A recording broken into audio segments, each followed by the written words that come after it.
نحمده ونصلي على رسوله الكريم اما بعد بسم الله الرحمن الرحيم يا ايها الذين امنوا لا تقولوا راعنا وقولوا انظرنا واسمعوا وللكافرين عذاب اليم ما يود الذين كفروا من اهل الكتاب ولا المشركين ان ينزل عليكم من خير من ربكم والله يختص برحمته من يشاء والله ذو الفضل العظيم صدق اللہ العظیم۔ یا ایھا الذین آمنوا، اے وہ لوگ جو ایمان لائے، الذین جو لوگ آمنوا ایمان لائے، لا تقولوا مت کہا کرو راعنا، یہ راعنا کا لفظ نبی علیہ الصلوۃ والسلام کو متوجہ کرنے کے لیے مت کہا کرو، وقولوا اور کہو انظرنا، نبی علیہ الصلوۃ والسلام کو متوجہ کرنے کے لیے انظرنا، واسمعوا اور اچھے طریقے سے یہ بات سن لو، اچھے طریقے سے یہ حکم سن لو، سمجھ لو، وللکافرین عذاب الیم اور کافروں کے لیے دردناک عذاب ہے۔ اس آیت کریمہ میں اللہ تبارک و تعالی نے یہود کی ایک سازش کو بے نقاب کیا۔ یہودیوں نے ایک ایسا لفظ اللہ کے نبی کو متوجہ کرنے کے لیے کہ جس کے معنی بددعا کے، اللہ کے نبی کو متوجہ کرنے کے لیے ایسے الفاظ کا چناؤ کیا کہ یہودیوں کی زبان جو عبرانی ہے، اس عبرانی زبان میں وہ لفظ بددعا کے لیے آ رہا ہے، اور عربی زبان میں اس لفظ کا معنی ہے کہ ہماری رعایت کیجئے، ہماری بات سن لیجئے۔ عبرانی زبان میں بددعا کے لیے لفظ استعمال ہو رہا ہے، اور عربی زبان میں اس کا معنی درست تھا کہ ہماری رعایت کیجئے۔ تو یوں انہوں نے نبی علیہ الصلوۃ والسلام کو راعنا کہہ کے پکارا۔ اب چونکہ عربی میں اس کا معنی درست تھا اور عبرانی کا معنی جو ہے عربوں کو معلوم نہیں تھا، تو چنانچہ صحابہ کرام نے بھی اس لفظ کے ذریعے اللہ کے نبی کو متوجہ کیا اور راعنا کہا۔ اللہ تبارک و تعالی نے صحابہ کرام کی اصلاح فرمائی کہ اے ایمان والو، یہودی ہمارے آپ کے محبوب پیغمبر کے لیے یہ جو لفظ راعنا استعمال کر رہے ہیں، ان کے اندرون خانہ جو ہے وہ اس کا معنی عبرانی کے اعتبار سے لے کر آپ کے محبوب پیغمبر کے لیے بددعا کر رہے ہیں۔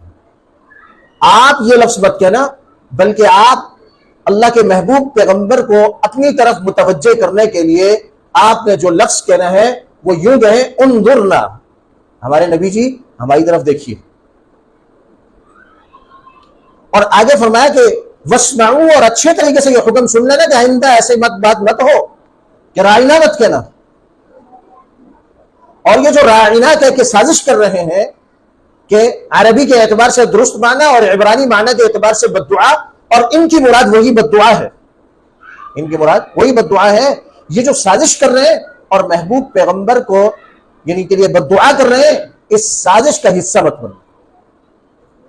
یہود نے جب دیکھا کہ صحابہ کرام رضوان اللہ تعالی علیہ مجمعین بھی راعنا کہہ رہے ہیں تو آپس میں ہنستے، کہا کہ بھئی یہ بڑا اچھا مزے کی بات مل گئی ہے بھئی، کہ ہم تو یہ لفظ کہہ کے محمد کے بارے میں غلط کہہ رہے ہیں، اب تو ان کے ساتھی بھی ہمارے لفظ کہہ رہے ہیں۔ اللہ تبارک و تعالی نے جب اسے بے نقاب کیا تو صحابہ کرام رضوان اللہ تعالی علیہ مجمعین نے اللہ کے محبوب پیغمبر کو متوجہ کرنے کے لیے انظرنا کہنا شروع کیا۔ اب یہاں سے ایک مسئلہ کہ اگر کسی کے جائز عمل سے لوگ منتشر ہوتے ہوں، لوگوں میں ایک خاص قسم کی بے چینی پیدا ہوتی ہو، تو ایسے وقت میں اگر وہ جائز عمل ضروریات دین میں سے، اراکین میں سے نہ ہو، تو اس جائز عمل کو بھی چھوڑ دینا چاہیے۔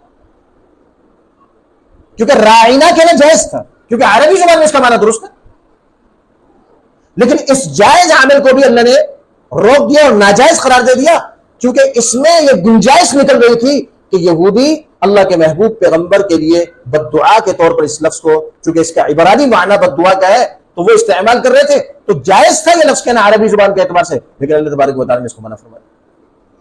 احادیث میں بھی ایسی بات ملتی ہے کہ عمل تو جائز ہے لیکن لوگ منتشر ہو جاتے اور مسائل کے شکار ہو جاتے تو اس عمل کو چھوڑ دیا گیا۔ اللہ کے نبی کی چاہت یہ تھی کہ یہ جو خانہ کعبہ ہے اس کی جو تعمیر کفار مکہ نے کی وہ بنائے ابراہیمی سے ہٹ کر کی۔ جو ابراہیم علیہ السلام کی تعمیر تھی تو اس میں حتیم کعبہ میں داخل تھا اور انہوں نے حتیم کو باہر نکال دیا۔ چنانچہ آج بھی طواف جو ہے حتیم کے باہر سے ہو رہا ہے کیونکہ یہ کعبہ کا حصہ ہے۔ تو اللہ کے نبی نے چاہا، اپنی چاہت کا اظہار کیا کہ میری چاہت یہ ہے کہ میں خانہ کعبہ کو ایک دفعہ منہدم کر کے دوبارہ تعمیر کر لوں اور بنائے ابراہیمی پر اس کو برقرار کروں، لیکن اس چاہت کو دبا دیا، اس پر عمل نہیں کیا کہ کہیں ایسا نہ ہو کہ بعد میں آنے والا ہر بڑا آدمی اور بادشاہ کہیں ایسا نہ ہو کہ جب وہ آئے تو خانہ کعبہ کو منہدم کرے اور دوبارہ سے تعمیر کرنے لگے۔ عمل جائز ہے لیکن رک اس لیے گئے کہ کہیں ایسا نہ ہو کہ آنے والے بادشاہوں کے لیے خانہ کعبہ جو ہے کھلواڑ بن جائے۔ اس لیے اہل علم جتنے بھی ہیں، علماء کرام، بہت ساری ایسی صورتیں کہ جواز کا درجہ رکھتی ہیں لیکن عوام کے علم میں نہیں ہے اور عوام میں اس کے ذریعے بے چینی پیدا ہوتی ہے۔ اگر وہ ضروریات دین اور اراکین دین میں سے نہ ہو تو علماء کو وہ عمل چھوڑ دینا چاہیے، علماء کو وہ عمل کیا کرنا چاہیے؟ چھوڑ دینا چاہیے۔ جیسے مثال کے طور پر عام مجمع کے اندر جو بالکل دین نقطہ نظر سے عام مجمع سمجھ نہیں رہا اور ان کے سامنے مختلف قراءات میں قرآن پڑھا جائے، جیسے مالک یوم الدین، دوسری قراءت کیا بھائی؟ مالک یوم الدین۔ اب لوگ نہیں جان رہے، لوگوں کو آگاہ بھی نہیں کیا اور جائز بھی ہے، مختلف مستقل قراءت ہے لیکن لوگوں کے علم میں نہیں ہے تو لوگوں کے بیچ خلفشار پیدا ہو۔ تو لہٰذا ایسی جگہ پر یہی روایت حفص کو پڑھنا چاہیے، مالک یوم الدین، مالک یوم الدین نہیں پڑھنا چاہیے۔ اس کا مشہور واقعہ بھی ہے، اندرون سندھ کے بڑے شیخ القرہ کہ عرب کے قرہ بھی ان کے شاگرد علی مدنی رحمہ اللہ شکارپور کے، تو انہوں نے کہیں جو ہے قل هو اللہ احد میں کچھ قراءات پڑھی تو ایک دیہاتی اٹھا، انہوں نے کہا وہ بار بار پڑھتے ہیں، پھر ظاہر بات مختلف قراءات کو جب دہراتے تو اما بارے کی آخری صورتیں چونکہ لوگوں کو یاد ہوتی ہیں تو ایک دیہاتی کھڑا ہوا اور اس نے کہا کہ اگر تمہیں پڑھنا نہیں آتا تو اسٹیج سے نیچے اتر جاؤ، کیا بار بار پڑھ رہے اگر نہیں آ رہا تو یہاں پر بھی یہ جو یہودی راعینا کا لفظ استعمال کر رہے تھے، یہ راعینا کا لفظ عربی نقطہ نظر سے درست تھا کہ ہماری رعایت کیجیے، لیکن عبرانی زبان میں یہ اللہ کے محبوب پیغمبر کے لیے بددعا تھی یہودیوں کی طرف سے۔ تو اللہ رب العزت نے یہ جو گستاخانہ حرکت یہودیوں نے کی مسلمانوں کو متوجہ کیا اور کہا کہ آپ اپنے محبوب پیغمبر کو متوجہ کرنے کے لیے انظرنا کا لفظ استعمال۔ وَلِلْكَافِرِينَ عَذَابٌ عَلِيمٌ، اور کفار کے لیے جو اس طرح کی سازشیں کرتے ہیں ان کے لیے دردناک عذاب ہے۔ اب یہ دیکھیں، یہ اشارتاً، کنایتاً، معناً یہ گستاخی تھی، لفظاً نہیں تھی، معناً گستاخی تھی، لیکن اس گستاخی سے بھی ایک تو ان کے لیے اللہ نے حکم دے دیا کہ لِلْكَافِرِينَ عَذَابٌ عَلِيمٌ، دردناک عذاب ہے، اور مسلمانوں سے کہا کہ تم یہ لفظ نہ کرو۔ اگر کوئی شخص اللہ کے محبوب پیغمبر کی گستاخی الفاظ میں اشارتاً، کنایتاً، کسی بھی طرح اگر وہ گستاخی کرے گا تو عند اللہ وہ مجرم ہوگا، وہ گستاخ رسول ہوگا اور اس کی سزائے موت ہے۔ اللہ تبارک و تعالی ہمیں کفار کی سازشوں کو سمجھنے کی توفیق عطا فرمائے، کفار کی سازشوں کو سمجھنے کی اللہ توفیق عطا فرمائے۔ ما یود الذین کفروا من اہل الکتاب، مسلمان کا کام صرف یہ نہیں ہے کہ نماز پڑھے اور روزہ رکھے اور زکوٰۃ ادا کرے اور جناب جو ہے نا بھائی مسجد میں جا رہا وقت سے اور اپنے بچوں کو نماز کے لیے تیار کرے، صرف یہ مسلمان کا کام نہیں ہے۔ مسلمان ایک چکنا اللہ کا سپاہی ہے اور اللہ کے رسول کا نائب اور اس کا سپاہی، اسے چکنا لینا پڑے گا۔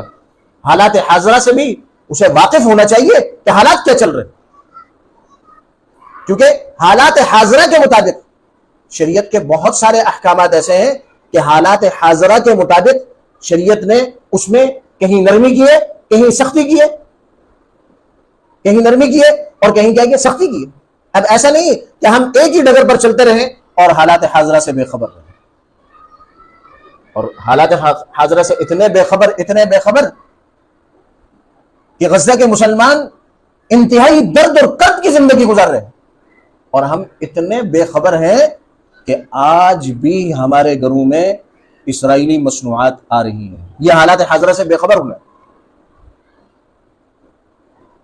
اس لیے مسلمان کو چوکنا رہنا چاہیے. اگر کہیں کوئی سازش دین اسلام کے خلاف چل رہی ہے تو اس کو سمجھنے کی ضرورت ہے, ان کو بے نقاب کرنے کی ضرورت ہے. اگر ہم ایسا نہیں کریں گے تو ہمارے جاننے کے بعد بھی اگر کوئی رخنہ پیدا ہو جائے تو اس میں ہم بھی برابر کے مجرم. ما يود الذين كفروا من اهل الكتاب ولا المشركين ان ينزل عليكم من ربكم من خير من ربكم. پسند نہیں کرتے کفار من اہل الکتاب اہل کتاب میں سے یہودی نصرانی ولا المشرکین اور مشرکین مکہ ہرگز پسند نہیں کرتے, بالکل بھی پسند نہیں کرتے کہ ينزل علیکم کہ نازل ہو تم پر من خیر من ربکم نصیب ہو تمہیں تمہارے رب کی طرف سے کوئی بہتری. واللہ یختص برحمتہ من یشاء اور اللہ اپنی رحمت کو خاص کر دیتا ہے جس کے لیے چاہتا ہے. واللہ ذو الفضل العظیم اور اللہ بڑے فضل والا ہے. اس آیت کریمہ میں یہود کے یہ دو دعوے تھے. ان دو دعووں میں سے ایک دعوے کو اللہ نے رد کیا اور دوسرے دعوے کے بارے میں تذکرہ نہیں کیا. ایک دعویٰ تو یہودیوں کا یہ تھا کہ یہودی کہتے تھے کہ ہمارا مذہب تمہارے مذہب سے بہتر ہے, اگر تمہارا مذہب ہمارے مذہب سے بہتر ہوتا تو ہم تمہارا مذہب قبول کرتے. نمبر ایک. اور دوسرا یہودیوں کا دعویٰ یہ تھا کہ ہم تمہارے خیر خواہ ہیں, ہم تمہارے خیر خواہ. جہاں تک مذہب کی بہتری کا تعلق ہے تو اس بارے میں یاد یہ رکھنا چاہیے کہ پچھلے ادیان قرآن کے نزول کے بعد منسوخ ہو گئے اور قرآن ان کے لیے ناسخ ہے. قرآن نے ان کو ختم کر دیا, پیچھے کر دیا. ان کے جو احکامات باقی رکھنے تھے اللہ نے ان کو قرآن میں اسی طرح نازل کر دیا. اس کے علاوہ جتنے احکامات تھے قرآن نے ان کو منسوخ کر دیا. اب ایک چیز منسوخ ہے, اب اللہ کا حکم قرآن مجید میں اس طور پر ہے, پہلے جو احکامات تھے وہ سب ختم ہو گئے. مثال کے طور پر پہلے حکم یہ تھا کہ آپ قربانی کریں اور قربانی کر کے ایک اونچی جگہ پر رکھ دیں کہیں پہ, اگر آگ آ کر گوشت جلا دے تو قربانی قبول ہو گئی, اگر نہ جلائے تو قربانی قبول نہیں ہے. لہذا اب ہماری شریعت میں, اس شریعت میں کوئی قربانی کرے اس طرح عمل کرے تو یہ جائز نہیں ہے, یہ منسوخ ہو چکا. اسی طرح کپڑا گزشتہ امم میں بعض امتوں میں کپڑا اگر ناپاک ہو جاتا تو اس کپڑے کو کاٹنے کا حکم تھا, جبکہ اس امت اور اس شریعت میں نرمی آئی کہ کپڑا ناپاک ہو گیا تو اس کو دھونے وہ پاک ہو جائے. پچھلا حکم منسوخ ہو گیا. تو جو چیز منسوخ ہو گئی وہ اللہ کے ہاں بہتر ہو ہی نہیں سکتی. لہٰذا ان کا یہ جو دعویٰ تھا کہ ہمارا مذہب بہتر ہے تمہارے مذہب سے, یہ بات تو بے بنیاد تھی.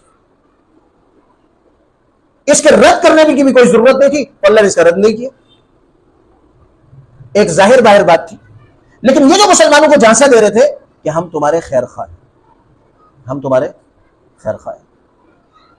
اللہ تبارک و تعالی نے فرمایا کہ ایمان والو اچھے طریقے سے یاد رکھ لو کہ اہل کتاب تمہارے خیر خواہ نہیں ہیں. یہ یہودی جب تک مغلوب ہیں یہ تمہارے ساتھ میٹھی زبان میں بات کریں گے, اور یہودیوں کی ذریت رافضی اور شیعہ یہ جب تک مغلوب ہیں یہ تمہارے ساتھ میٹھے انداز میں چلیں گے. جس دن یہ غالب ہو گئے تو اس دن یہ تمہاری نسل کشی کریں گے. یہ تمہارے خیر خواہ نہیں ہے, یہ مر بھی جائیں تمہارے خیر خواہ نہیں ہے. وَلَن تَرْضَىٰ عَنكَ الْيَهُودُ وَلَا النَّصَارَىٰ حَتَّىٰ تَتَّبِعَ مِلَّتَهُمْ. ہرگز یہودی تم سے راضی نہیں ہوں گے کبھی بھی یہاں تک کہ تم ان کے دین کے مطابق چلنے لگ جاؤ, یعنی اپنے مذہب سے نکل کر ارتداد کی طرف چلے جاؤ اور ان کا مذہب اختیار کر لو. اس سے پہلے یہ کبھی بھی راضی نہیں. یہ جو خیر خواہی کا دعویٰ کر رہے ہیں تاکہ یہ تمہارے ہرگز خیر خواہ نہیں ہے, نہ تو یہ یہودی تمہارے خیر خواہ ہیں, نہ نصرانی تمہارے خیر خواہ ہیں, اور نہ ہی مشرکین مکہ خیر خواہ. کیونکہ مسلمانوں کو مشرکین کا تو پتہ تھا کہ یہ خیر خواہ نہیں ہے, لیکن چونکہ یہ اہل کتاب تھے, ان کے پاس اللہ کا علم تھا, تو یہ جھانسا دیتے تھے.